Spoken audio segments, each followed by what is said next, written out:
بسم اللہ الرحمن الرحیم۔ آج میں ایک ایسا وظیفہ لے کر آپ کی خدمت میں حاضر ہوا ہوں کہ اس کے کرنے سے تمام قسم کے رزق کے مسائل اس سے حل ہو جائیں گے، پریشانیاں ہیں وہ اس سے ختم ہو جائیں گی، کوئی مصیبتیں ہیں، غم ہیں، اللہ تبارک و تعالیٰ کے حکم سے اس میں عافیت میں بدل جائیں گی، کوئی حاجات ہیں وہ پوری نہیں ہو رہی، انشاءاللہ اس وظیفے سے انشاءاللہ تمام کی تمام حاجات اللہ کے حکم سے پوری ہو جائیں گی۔ یہ وظیفہ مرد بھی کرنا چاہیے، چھوٹے بچوں کو بھی کرنا چاہیے، بڑے بھی کرنا چاہیے، عورتیں بھی، خواتین بھی پاکی کے دنوں میں یہ کریں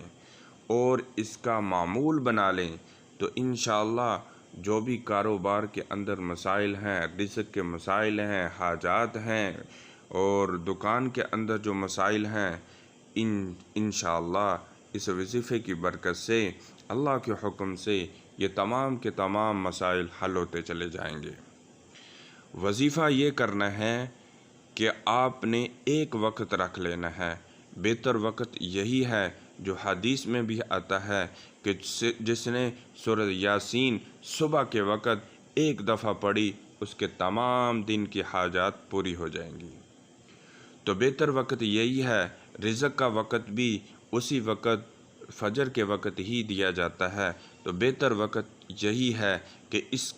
فجر کے بعد اس کا معمول بنا لیں کہ ایک دفعہ سورۃ یاسین روزانہ پڑھنی ہے۔ مرد حضرات تو روزانہ ہی پڑھیں، معمول بنا لیں، بچوں کو بھی پڑھنے کے لیے بتا دیں، ان کا بھی معمول بن جائے اور خواتین پاکی کے دنوں میں یہ لازمی پڑھتے رہیں۔ تو انشاءاللہ یہ تمام کے تمام مسائل، مصیبتیں، پریشانیاں، غم اللہ تبارک و تعالیٰ عافیت میں بدل دیں گے۔ اگر کوئی زیادہ معاملہ ہے تو اس کو 3 دفعہ روزانہ آپ پڑھیں، سورۃ یاسین کو 3 دفعہ روزانہ پڑھیں تو اس کی برکت سے اللہ تبارک و تعالیٰ تمام آپ کے مسائل کو حل فرما دیں گے۔ ہمیں دعاؤں میں یاد رکھنا۔ اللہ حافظ۔